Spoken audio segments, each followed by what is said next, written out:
Hello കൂട്ടുകാരെ, നമുക്ക് ഇന്നൊരു മിനിയേച്ചർ രസം ഉണ്ടാക്കിയാലോ? അതിനായി നമുക്ക് പുളി പറിക്കാൻ പോകാം. ഞാനൊരു കൂട എടുത്തുകൊണ്ട് വരട്ടെ. ഞാൻ കൂട എടുത്തുകൊണ്ട് വന്നു കേട്ടോ. നമുക്ക് ഒരുമിച്ച് പുളി പറിക്കാൻ പോകാം. നമുക്ക് ഓടിപ്പോയി പുളി പറിക്കാം. ലല്ലലാ ലല്ലലാ ലല്ലലാ.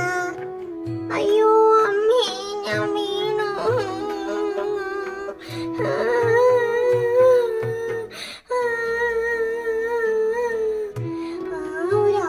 ചെടി, അതിന്റെ ഇല പറിച്ച് നീര് മുറിവിൽ ഇറ്റിച്ചു കൊടുക്കാം. അപ്പോ വേദന പെട്ടെന്ന് മാറും.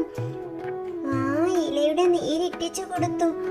ഓ, എന്തോ ഒരു നീറ്റൽ.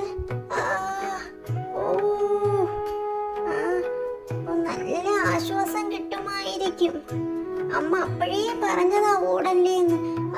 നല്ല ആശ്വാസം കിട്ടി ഇപ്പോ. ഇനി നമുക്ക് പുളി പറിക്കാൻ പോകാം. പുളിമരം നിറയെ പുളിയുണ്ടല്ലോ. ഓരോ പുളിയായിട്ട് പറിക്കാം.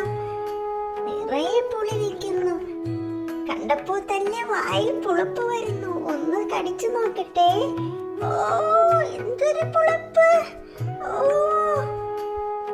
ഞാൻ വീട്ടിലെത്തി തിരികെ പുളിയും പറിച്ച്. അയ്യോ, ഇപ്പോഴാണ് ഓർത്തത്. കുരുമുളകും കൂടി പറിച്ചിട്ട് വരട്ടെ. ഇനി നമുക്ക് രസമുണ്ടാക്കാം. എന്റെ മിനിയേച്ചർ അടുപ്പ് ഞാൻ കത്തിച്ചു. ഇനി അതിലേക്ക് ഞാൻ ചട്ടി വെച്ചു. എന്നിട്ട് എണ്ണയൊഴിച്ചു. എണ്ണയൊഴിച്ച ശേഷം ഇനി എണ്ണ ചൂടാവാനായി കാത്തിരിക്കാം. അപ്പോഴേക്കും നമുക്ക് പുളിവെള്ളം ഉണ്ടാക്കണ്ടേ? അതിനായി പുളി വെള്ളമൊഴിച്ച് കുതിർക്കാനായി മാറ്റിവെക്കാം. അങ്ങനെ മാറ്റിവെച്ചു. അപ്പോൾ എണ്ണ നന്നായിട്ട് ചൂടായി വന്നു. ഇനി നമുക്ക് കടുക് കുട്ടന്മാരെ എടുത്ത് ഈ എണ്ണയിലേക്ക് ഇട്ട് കൊടുക്കാം. അപ്പോ കടുക് കുട്ടന്മാര് എണ്ണയിൽ കിടന്ന് തുള്ളിച്ചാടുന്നു. Hi hi hi. 1 2 3 4 അങ്ങനെ എല്ലാ കടുകുമണികളും തുള്ളിച്ചാടി പൊട്ടിത്തീർന്നു. നോക്കിക്കേ, തുള്ളി തുള്ളി ചാടുന്നത് കണ്ടില്ലേ? എന്ത് രസാ കേൾക്കാനും കാണാനും അല്ലേ? ഇനി നമുക്ക് ഇതിന് വേണ്ട ചേരുവകൾ തയ്യാറാക്കാം. അതിനു വേണ്ടി നമുക്ക് കറിവേപ്പില വേണം, കായം വേണം, കാന്താരി മുളക് വേണം. ഇനി എണ്ണയിലേക്ക് നമുക്ക് കറിവേപ്പില ഇട്ട് കൊടുക്കാം. കറിവേപ്പില ഇട്ട് കൊടുത്ത ശേഷം നമുക്കിതില് കുരുമുളകൊക്കെ ആവശ്യമില്ലേ? നമ്മൾ നേരത്തെ പറിച്ചു കൊടുത്തില്ലേ കുരുമുളക്? അതൊക്കെ ആവശ്യമുണ്ട്. ഇതെല്ലാം കൂടി നമുക്കൊന്ന് ചതച്ചെടുത്തിട്ട് വരാം.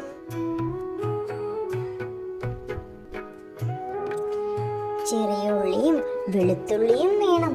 അതെല്ലാം കൂടി നമുക്ക് ചതച്ചെടുക്കാം. ഞാനിതാ ചതച്ചെടുത്തു കൊണ്ടുവന്നു. ഇനി നമുക്ക് എണ്ണയിലേക്ക് ഇതെല്ലാം ഇട്ട് കൊടുക്കാം. എല്ലാം നമ്മൾ ഇട്ട് കൊടുത്തു.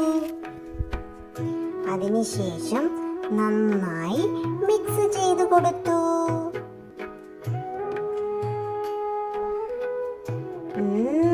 നല്ല മണം വരുന്നുണ്ട്.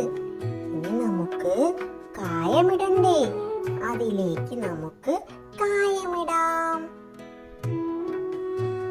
എന്നിട്ട് വീണ്ടും മിക്സ് ചെയ്ത് കൊടുക്കാം. എല്ലാ കൂട്ടുകാർക്കും രസം ഇങ്ങനെ ചോറിലൊഴിച്ച് കുഴച്ച് തിന്നാൻ ഇഷ്ടമാണോ? ഇനി അല്പം മഞ്ഞൾപ്പൊടി തൂക്കി കൊടുക്കാം. എന്നിട്ട് വീണ്ടും നമുക്ക് യോജിപ്പിക്കാം മിക്സ് ചെയ്ത്.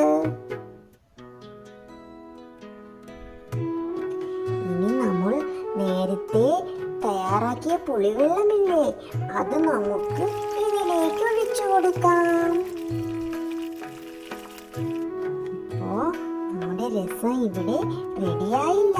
നമ്മൾ നമ്മൾ അതിലേക്ക് ഉപ്പ് ഇട്ടിട്ടില്ല. ഉപ്പിടാൻ മറക്കരുത്. അങ്ങനെ നമുക്ക് ഉപ്പിട്ട് കൊടുക്കാം. ഉപ്പുമിട്ട് നന്നായി മിക്സ് ചെയ്യാം. ഹായ്, നല്ല മണമുള്ള രസം ഇവിടെ തയ്യാറായി. ദാ ഗുളു ഗുളു ഗുളു ഗുളു തിളയ്ക്കുന്നത് കേട്ടില്ലേ? ഹായ്, എനിക്ക് ചോറ് തിന്നാൻ കൊതിയാവുന്നു രസവും കൂട്ടി. ഇനി നമുക്ക് അത് അടുപ്പിൽ നിന്നും മാറ്റാം. നോക്കിക്കേ, എന്റെ രസം ഇവിടെ തയ്യാറായി കഴിഞ്ഞു. നിങ്ങൾക്ക് എല്ലാവർക്കും ഇഷ്ടപ്പെട്ടോ? ഞാൻ ഈ രസം ഒന്ന് കുടിച്ചു നോക്കട്ടെ. നല്ല ചൂട്, നല്ല ടേസ്റ്റ് ഉണ്ട്. എല്ലാ കൂട്ടുകാർക്കും എൻ്റെ വീഡിയോ ഇഷ്ടമായെങ്കിൽ ലൈക്ക് ചെയ്യാനും ഷെയർ ചെയ്യാനും സബ്സ്ക്രൈബ് ചെയ്യാനും മറക്കല്ലേ.